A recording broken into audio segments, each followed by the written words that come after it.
In baseball, even the best player fails to get on base most of the time. The game teaches perseverance.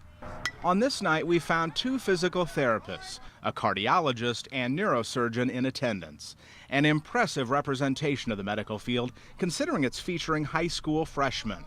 They're all watching number 12. I always had this just opinion I was going to be okay. This is the first time Vince Carollo has suited up on the diamond, the same place that nearly cost him everything. Nearly a year ago, he was face down in the infield, motionless. He'd slid headfirst, catching his head on the knee of the third baseman. He broke his neck. All signs pointed to paralysis. I think this is nothing short of a miracle. I mean, this is absolutely a miracle. I mean, it's part of it, it's a small part of what we did, but I think a big part is he's got the heart of a champion. Last May, Dr. Ferdinand Matana made sure to limit the pressure on Vince's spinal cord so the bruising didn't get worse. It didn't. We're working on some shoulder strengthening. It's taken the 15-year-old months to get to this point. Spinal cord injuries rarely have this type of turnaround. And when his physical therapists get one of those cases, they just had to be here. When I first saw Vince, he wasn't walking, had not really even stood up yet. So to see him out here less than a year later on the field playing baseball and being very successful at it is he's just an amazing kid. Vince's doctors told him that because of the risk of breaking another vertebrae in his neck, he would have to give up contact sports. So no more football, no more basketball. And even though baseball is the sport where the injury happened, his family supports his decision. I think the decision was always going to be up to him and up to his doctors. I don't think we knew how difficult it was going to be to watch. And it's never more tense than when he slides into a base. His mom, Mary, whispers to herself, "Feet first, feet first." Whenever I slide, though, I always have to look at my mom and just make sure she's okay, because I know she gets a little antsy about that. We know parents push their children, shouting advice on how to get better, rooting for the game-winning hit or clutch play. And that's true for Vince's father before the injury. But now, I marvel at watching my son walk and run out to his position and give his teammates a high five. Just those basic, simple physical activities. That's what I'm treasuring right now. When the fear had been whether Vince Carollo would ever walk again, getting hit by a pitch is no longer a big deal. With photographer Leanne Mormon, Brian Mastre, Channel 6 News. In life, the answers are usually there. It's just they're hard to find. When we last talked with Jan and Russ Campion, they were newlyweds. But because of his cancer and the fact that doctors had told him there was nothing else they could do for him, their wedding was split between the 7th floor of the Nebraska Medical Center and the downstairs chapel. Russ had started this boat 13 years ago, and his idea was right away to sail around the world. I met him about 6 years into the process. The couple cling to an idea that came early in their relationship. This is what Russ told me in 2009.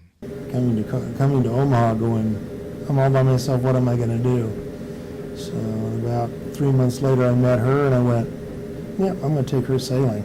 For a man whose previous boat building involved a 16-foot dinghy, this venture seemed outlandish. He designed and built a 48-foot catamaran by himself. He planned to sail the world with his new bride someday. But a couple weeks after the wedding, he died in the care of hospice at the age of 62. Jan wasn't sure what she would do now with this giant boat, now that the captain was gone. There was nothing else that we could do because it was sitting on dry land. It's too big to put it on a truck or anything. The only way to get it out of Omaha was to put it on the water. The boat, called Rumline, was on blocks near the Missouri River and unfinished. She found a couple of experts in Florida who agreed to get it in the water. Jan Campion used the same spirit during Russ's final days and applied it to the completion of his boat. Family and friends did whatever they could to find a part here, directions there. It became almost a tribute to Russ to get this done. Now was the test. First, the christening. Then the lowering into the Missouri River. Uh-oh, it was taking on water. Wait a minute, lift it back up, lift it back up. Thinking, what's going on? Just a little drain plug. Disaster averted. Jan Campion couldn't help but think of Russ on this maiden voyage. The boat on the river had everyone wishing the builder could have been here. It was really joyful to see that it finally came to pass, that it was in the water and it was really going to be, you know, the dream came true. He would have been so proud. It was engineered so well and built so well that it glided. We know the retirement trip around the world isn't going to happen just to float on her husband's creation. That was a day that I didn't think would ever come. Brian Mastre, Channel 6 News. Often in life, secondhand accounts rarely do justice to the real thing. We met a perfect example of that in 2006. Runners knew Leonard Vavra well, especially his voice, but we didn't.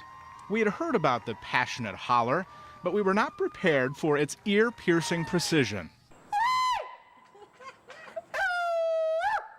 Leonard Vavra called it inspiration. His running partner's daughter originally thought he was nuts. She goes, "Dad, is he crazy?" And Dad goes, "I'm crazy Leonard." Yeah, I'm crazy. And then it just kind of went from there. And the story of Crazy Leonard blossomed. His 6 children, outside his funeral this week, recounted the beginnings of the marathoner and looked back at the impact their father made on the community. The most recent public hooting and hollering came last year at Old Country Buffet. He went around and he told everybody, "It's my birthday today." Oh, yeah. And he hooted and hollered. In the restaurant. In the restaurant. In the restaurant. Everybody knew him. What's even more remarkable for the World War II and Korean Army vet is that he didn't start running until he was 50 years old. He set a goal of 100 marathons, but only made it through 97 of them. Surgery on his knee cost him his leg, but with his friends and his family, they helped him get through those last 3, pushing him with a wheelchair. A lot of people would hate the name, I would think, Crazy Leonard, but he embraced it. Crazy Leonard loved his name, and I think every time somebody maybe mentioned he was Crazy Leonard, he even hooted and hollered even more, which gave him even more of the notoriety of Crazy Leonard. It was very inspiring, and he motivated a lot of people just by that hoot. A stroke took Leonard Vavra's life at the age of 82. His family believes he got the most out of his years. If you're going to do something, have a good time. And especially if you're going to run 26 miles, you better have a little fun. Even today, part of him can be heard on the course from other runners. Ow! That would be a Crazy Leonard hoot. And for one last time, after the rosary, his children repeated the familiar hoot. As they did so out loud, others whispered it to themselves. Crazy Leonard! For Crazy Leonard, the sound lives on. With photographer Leanne Mormon, Brian Mastre, Channel 6 News.